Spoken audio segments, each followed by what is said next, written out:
আসসালামু আলাইকুম বন্ধুরা, সবাই কেমন আছেন? আশা করি অনেক অনেক ভালো আছেন। আমি আজকে আপনাদের সাথে ফটোশপের 10টি শর্টকাট কি শেয়ার করব, যেগুলো আপনার জানা থাকলে ফটোশপ হবে আপনার জন্য আরো ইজি।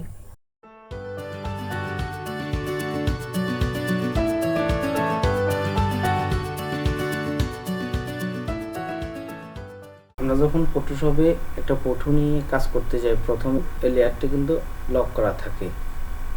এই লকটাকে কিন্তু আনলক করতে গেলে আমরা কি করি, লেয়ারের উপর ডাবল ক্লিক করি, তারপরে এখানে অনেক সময় লেয়ারের নাম দিয়ে তারপরে ওকে করি, এটাকে আনলক করি আমরা। তো এটা কিন্তু আমরা কিবোর্ডের মাধ্যমে শর্টকাটে করতে পারি। কিবোর্ড থেকে করতে হলে আমরা কিবোর্ড থেকে জাস্ট অল্ট চেপে ধরে লেয়ারের উপর মাউস রেখে মাউসের লেফট বাটন ডাবল ক্লিক করব, তাহলে লেয়ারটি আনলক হয়ে যাবে। যখন আমরা একটা ছবি নিয়ে কাজ করি তখন কিন্তু আমাদের পরবর্তীতে আরও নতুন নতুন লেয়ারের প্রয়োজন হয়ে থাকে। তো আমরা কিন্তু এখানে লেয়ার প্যানেল থেকে এখানে নিউ লেয়ারে ক্লিক করে নিউ লেয়ার ক্রিয়েট হবে। তো আমরা এই কাজটা যদি সময় বাঁচানোর জন্য যদি কিবোর্ড থেকে করতে চাই, তাহলে কিন্তু কিবোর্ড থেকে আমরা শর্টকাটে করতে পারবো। কিবোর্ড থেকে শর্টকাটে করতে গেলে আমরা control alt shift and click করবো, তাহলে নতুন একটা লেয়ার ক্রিয়েট হয়ে যাবে। অনেক সময় একটা ছবি নিয়ে কাজ করতে গেলে এই ছবিটার আবার একটা ডুপ্লিকেট লেয়ারের প্রয়োজন হয়ে থাকে। তো আমরা ডুপ্লিকেট লেয়ার যদি আমরা কিবোর্ড থেকে শর্টকাটে করতে চাই, তাহলে আমরা কিবোর্ড থেকে কন্ট্রোল জে প্রেস করব, তাহলে আরও একটি নতুন ডুপ্লিকেট লেয়ার ক্রিয়েট হয়ে যাবে। ফটোশপে একটা প্রজেক্ট নিয়ে কাজ করতে গেলে অনেকগুলো লেয়ার থাকে। অনেক সময় কাজের সুবিধার্থে সবগুলো লেয়ারকে কিন্তু এক লেয়ারে নিয়ে আসতে হয়। সবগুলো লেয়ারকে এক লেয়ারে যখন আমরা আনতে যাই, তখন কিন্তু আমরা মেনু থেকে করতে গেলে অনেক সময় লেগে যায়। তো আমরা এটা কিবোর্ড থেকে করতে পারি শর্টকাটে। আমরা সবগুলো লেয়ারকে যদি একসাথে মার্জ করতে চাই, আমরা কিবোর্ড থেকে কন্ট্রোল শিফট ই একসাথে প্রেস করলে তাহলে আমাদের সবগুলো লেয়ার মার্জ হয়ে একটি লেয়ারে পরিণত হয়ে যাবে।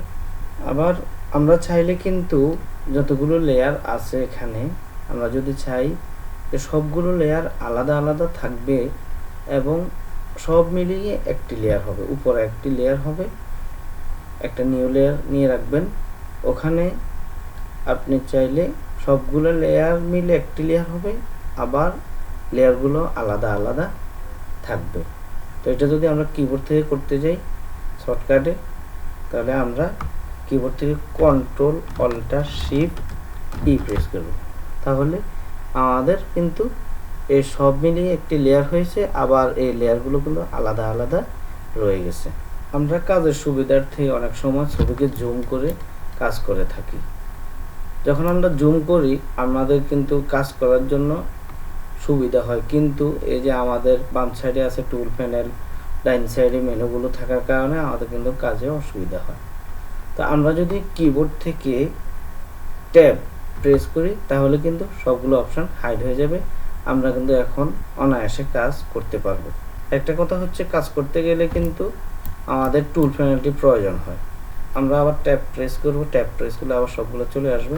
তো আমরা যদি চাই শুধু টুল প্যানেলটি রাখবো, বাকি এই পাশের এই অপশানগুলো হাইড করে রাখবো, তাহলে আমরা কিবোর্ড থেকে শিফট ট্যাব প্রেস করব, তাহলে কিন্তু আমাদের টুল প্যানেলটি থেকে যাবে, বাকি ডান সাইডের অপশানগুলো হাইড হয়ে যাবে। এখন আমরা কিন্তু খুব সুন্দরভাবে পুরো ডিসপ্লে জুড়ে কাজ করতে পারবো। যখন আমরা কাজের সুবিধার্থে ছবিকে জুম করে কাজ করি, তখন কিন্তু আমরা এটাকে আবার ওই যে ছোটো করতে গেলে কন্ট্রোল ধরে মাইনাস চেপে ধরে আস্তে আস্তে আস্তে আস্তে ছোটো করতে হয়। আমরা কিন্তু কিবোর্ড শর্টকাটের মাধ্যমে খুব সহজে করতে পারি। আমরা যদি একটা ক্লিকের মাধ্যমে যদি আমরা স্ক্রিনটাকে ফিট করে নিতে পারি, তাহলে তো আমাদের জন্য সময় সেভ। তো আমরা এই কাজটা করার জন্য কিবোর্ড থেকে কন্ট্রোল 0 প্রেস করব, তাহলে একটা ক্লিকেই আমাদের স্ক্রিনটা ফিট হয়ে যাবে। আপনি যদি চান একটা ছবিকে আপনি এক ক্লিকের মাধ্যমে ব্ল্যাক অ্যান্ড হোয়াইট করবেন, এটা কিন্তু খুব সহজে আপনি কিবোর্ড থেকে করতে পারবেন। আমরা কিবোর্ড থেকে শর্টকাটে করতে হলে কিবোর্ড থেকে কন্ট্রোল শিফট ইউ প্রেস করব, তাহলে ছবিটি ব্ল্যাক অ্যান্ড হোয়াইট হয়ে যাবে। আমরা যখন ফটো নিয়ে কাজ করে থাকি, অনেক সময় অনেকগুলো ছবি কিন্তু অ্যাঙ্গেল করা থাকে, এদিক ওদিক থাকে, উপর নিচ করা থাকে, মানে ছবি অন্যরকম হয়ে থাকে, বাঁকাতেরা হয়ে থাকে। এই ছবিটাকে যদি আমরা সোজা করতে যাই তখন আমরা কি করি, কিবোর্ড থেকে কন্ট্রোল টি প্রেস করি, ট্রান্সফর্ম করে তারপরে এভাবে কর্নারে ধরে এভাবে সোজা করি। কিন্তু এই কাজটা কিন্তু আমরা কিবোর্ড থেকে শর্টকাটে করতে পারি। এই কাজটা কিবোর্ড থেকে শর্টকাটে করতে হলে আমাদেরকে কিবোর্ড থেকে অল্টার IE এন্টার একসাথে প্রেস করলে সাথে সাথে ছবিটি সোজা হয়ে যাবে। আমাদের অনেক সময় ছবি নিয়ে কাজ করতে গেলে ছবির ব্রাইটনেস কমাতে হয়, বাড়াতে হয়।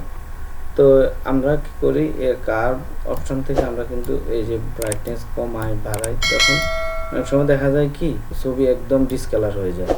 তখন কিন্তু আমরা এটা চাইলে কিন্তু আবার আগের মতো পুনরায় সোজা করতে চেষ্টা করলে অনেক সময় পারি না, ছবি ডিসকালার হয়ে যায়। তো আমরা কিন্তু এটা ক্যান্সেল করে দিতে পারি, কিন্তু না, আমরা ক্যান্সেল না করে এই অবস্থায় রেখে কিন্তু আমরা কিবোর্ডের মাধ্যমে কিন্তু এটাকে আবার পূর্বের অবস্থায় ফিরিয়ে আনতে পারবো। আমাদেরকে কিবোর্ড থেকে অল চেপে ধরার পরে এই যে ক্যান্সেল অপশন এখন যেটা আছে এটা রিসেটে পরিণত হবে। তো আমরা কিবোর্ড থেকে অল চেপে ধরে মাউস দিয়ে রিসেট অপশনে ক্লিক করে দেব, তাহলে আবার পূর্বের অবস্থায় ফিরে আসবে।